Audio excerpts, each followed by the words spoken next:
welcome to Shree's Perspective here on Cricket on Air. Today's topic of discussion is Mahendra Singh Dhoni the luckiest modern day cricketer? Well, it's an interesting topic, and let me tell you a little bit about why we thought this is a great topic to talk about. India as a country has millions and millions of cricketers. But there are only 11 of them who get to play a match. So there are chances that a lot of talented cricketers won't really get a chance to play at the highest level ever. Sunil Gavaskar mentioned in his book Idols that Padmakar Shivalkar and Rajinder Goyal were two absolutely outstanding cricketers. But they never got a chance to play international cricket because they just couldn't make their way into the playing 11. Modern day cricket also has such instances with Akash Chopra, Mohammad Kaif, Subramanyam Badrinath and so on missing out on international cricket just because the Indian team of the Indian playing 11 is just so good that they cannot be a part of the 11. If they were playing for any other country, there are high chances that they would have been international cricketers by now.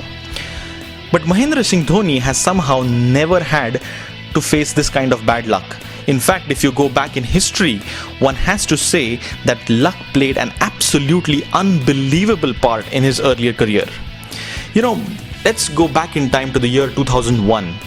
India's regular wicketkeeper then was a person called Nayan Mongia. He was a very good wicketkeeper. He was very good behind the stumps. In fact, one of the best partnerships in Indian cricket has been that of Nayan Mongia and Anil Kumble. Many people say that it's difficult to keep wickets to Kumble, but Nayan Mongia did that with exemplary perfection. But he was a good wicketkeeper, but his batting always had a question mark about it. Selectors always said that he wasn't really a great one-day international batsman because he couldn't really accelerate the innings coming down the order. But he was good, he was effective, and he played cricket for quite a few years. By the year 2001, he was about 32 years old, and the selectors had started searching for a cricketer, or for a wicketkeeper rather, who would take Mongia's place. The second choice wicketkeeper then was a Mumbai cricketer called Samir Dighe.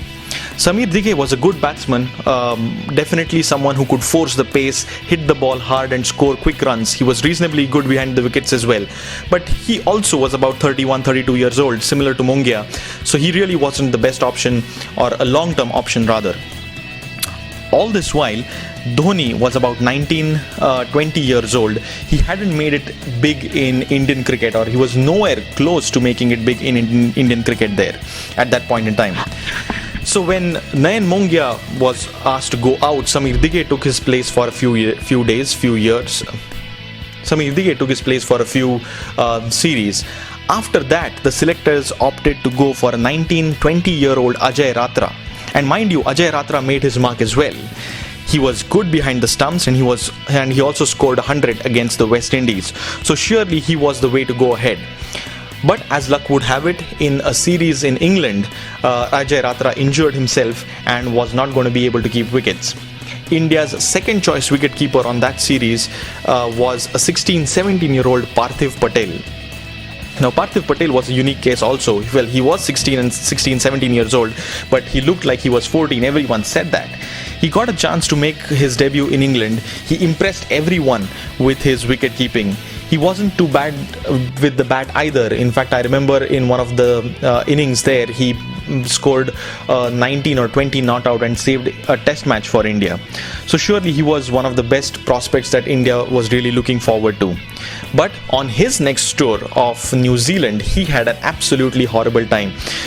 Shane Bond and Daryl Tuffy had made the Indian batsman's life miserable, and Parthiv Patel was no different. Experts started saying that Parthiv Patel needs to work on his batting. In fact, his confidence nosedived, and it also reflected in his wicket keeping. So everyone said that maybe he should go back, he should iron out his flaws and then come back into the Indian team.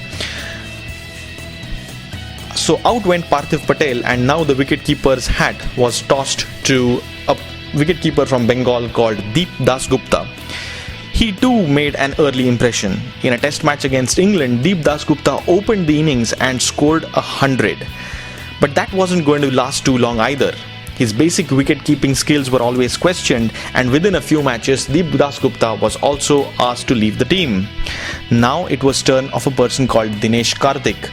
As a youngster, Dinesh Karthik had done almost everything right to be in the Indian team. He was a superb wicketkeeper, he had great technique, very agile, and had impressed almost anyone and everyone. I remember Sandeep Patil in one of his interviews said that clearly Dinesh Karthik was the best keeper that India had then, and he certainly had very high things to say about Karthik. In fact, his batting technique was also so good that many people believed that Dinesh Karthik could make it to the Indian team just as a pure batsman. He need not even have to be a wicket-keeper. But again, Dinesh Karthik was given a chance.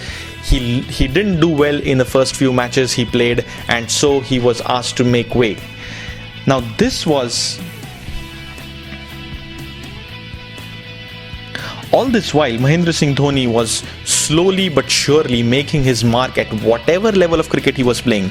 He wasn't doing anything outstanding. We've never heard Mahendra Singh Dhoni score like 300 runs in an innings, or even 200 for that matter. But he was just doing things right, and he was doing them consistently, getting 70s, 80s, 100s at whichever level of cricket he was playing. So he definitely was making his mark.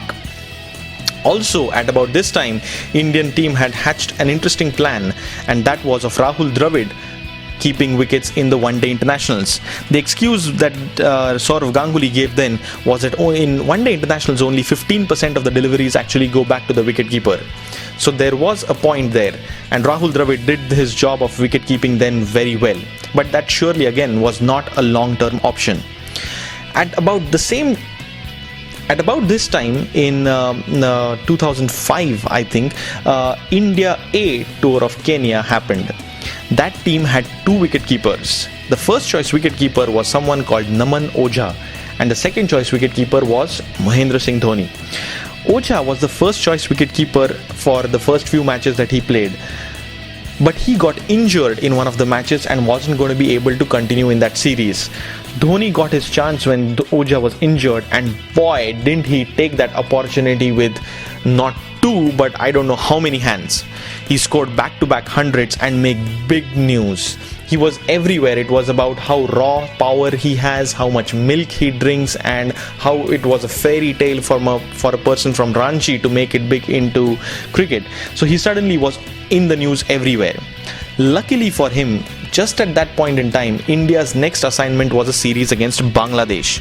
It was a series where senior players were not going to take part in. So definitely Dhoni was in the news. It was a series where youngsters were going to be given a chance, and Dhoni was picked to play in that series against Bangladesh. He did a decent job, nothing too exciting, but he definitely did a job decent enough to get a place in the Indian team for the next series against Pakistan. And boy, this time didn't he make it count. He scored 100 against Pakistan, coming in at number 3. He did everything right. He showed the raw power, he hit those huge sixes, he showed agility behind the stumps, he showed reasonable technique as a wicket-keeper.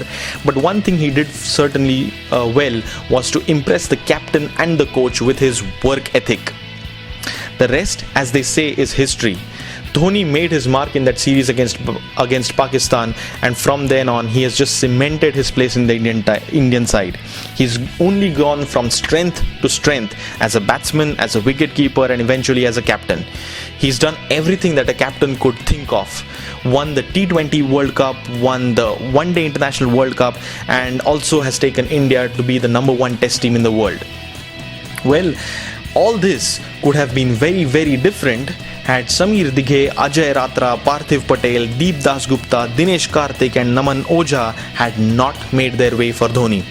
To his credit though, Mahendra Singh Dhoni has never missed an opportunity once he has got it. And let's hope that he continues to do just that and takes the Indian cricket forward. Thank you.